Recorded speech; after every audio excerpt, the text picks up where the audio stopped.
বহাগ বিহু নমস্কাৰ দিদি এতিয়া এয়া হ'ল গৰু বিহুৰ দিনাখন কৰা ভিডিঅ' অৱশ্যে মই আপলোড কৰিব পৰা নাছিলোঁ। এয়া দেখিছেনে আজি গৰু বিহু মাহ হালধিৰে গৰুক গা ধুৱাই আৰু আমাৰ মায়েও এয়া আমাৰ কাৰণে হালধি উলিয়াই দিছে। মাহ চাহ অৱশ্যে নাই দেই, কেঁচা হালধি আমাৰ ঘৰৰ পিছফালেই আছিলে, সেয়া মায়ে খান্দি পেলাই উলিয়াই দিছে। তাৰপাছতে এয়া ননদজনীয়ে ধুনীয়াকৈ ধুই ধাই একেবাৰে লৈছে আৰু গাত মানে সকলোৱে লগাম এটা ফূৰ্তি আৰু আগৰ পৰাই লগাও ন, বিয়াৰ আগৰ পৰাইতো ননদহঁতেও মানে কি কৰিছে ধুনীয়াকৈ এয়া উলিয়াই লৈছে ধুই ধাই কাটি কুটি। এয়া দেখিছেনে আফচানাই ধুনীয়াকৈ এয়া খুন্দি আছে, তাৰপিছতে পিচিছে তাই কষ্ট কৰি পিচি আমি সকলোৱে লগাম কাৰণে এয়া তাই ৰেডি কৰি আছে।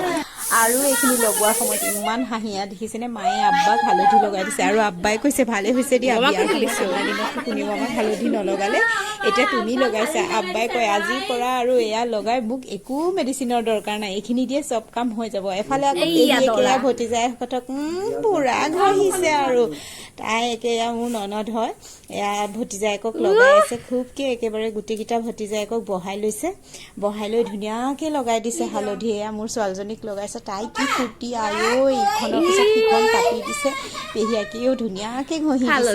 তাৰপাছত এইখিনি ঘঁহি পিহি তাই মোলেও থৈছে দুয়োজনীয়ে।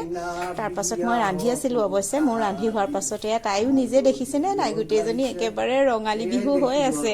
তাৰপাছত সিহঁতে মোক সুধি আছে যে বৌ লগাওক লগাওক, মই বোলো ৰ'বা মই এইখিনি কৰি হ'লে তাৰপাছতহে লগাম। তাৰপাছত আকৌ ইহঁতক লগাই কৰি হৈ মোলৈ থৈছে আৰু মই লগাইছোঁ। এইখিনি কৰি আকৌ সকলোৱে আমি চবেই ধুই পখালি গা পা ধুই আৰু ধুনীয়াকৈ সকলোৱে খাই বৈ তাৰপাছত আৰু মোৰ ননদ দুজনীও যাব ফটো উঠিবলৈ। কিহৰ কাৰণে? বহাগ বিহু ৰঙালী বিহু সিহঁতেও মানিছে আৰু সিহঁতে ধুনীয়াকৈ কাপোৰ কানি পিন্ধি ফটো উঠিছে। লগতে ডাঙৰ পেহীয়েকক দেখি মোৰ ছোৱালীৰ গাটো তত নাই পিন্ধাই দিব লাগে আৰু ময়ো তাইক সেয়া পিন্ধাই দিছোঁ। দেখিছেনে কি ফূৰ্তি, ফটো উঠিবলৈ যে দিছোঁ, কি ধুনীয়াকৈ পজ দিছে, নাচিছে। বা তাই নাচ দেখি মোৰে মনটো ভাল লাগিছে।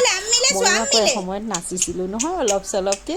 তাৰপাছতে সেই মোৰ ছোৱালীকো নচুৱাবলৈ খুব মন, তাই নাচিছে। তাৰপাছতে আকৌ মই সকলোকে বিহু উইচ কৰাচোন। তাৰপাছত তাই এয়া চাবচোন কি ধুনীয়াকৈ বিহু উইচ কৰিছে, মাতটো ফুটুকি নুফুটুকি ওলাইছে, কিন্তু শুনি তাকেই ভাল লাগিছে। মই তাইক যেনেকৈ শিকাই দিছোঁ তাইও তেনেকৈ একেবাৰে ৰাইজক যি বিহুৰ একেবাৰে শুভেচ্ছা জনাইছে। এয়া শুনকচোন তাইৰ মুখেদি। নমস্কাৰ দিয়া, নমস্কাৰ দিয়া। আপোনালোক আই মই যে মাক তাইখিনি শুনিয়ে মৰম লাগি গৈছেগৈ, বাকী আপোনালোকে কি বুজে মই নাজানো দেই। থাকিল হেপী বহাগ বিহু নমস্কাৰ দিদি এতিয়া এয়া দেখিছেনে ঠিকেই আছে। আৰু লগতে মই মোৰ চেনেলৰ তৰফৰ পৰা, মোৰ সপৰিয়ালৰ তৰফৰ পৰা সমগ্ৰ অসমবাসীলৈ বহাগ বিহুৰ বহুত বহুত শুভেচ্ছা থাকিল। ধন্যবাদ।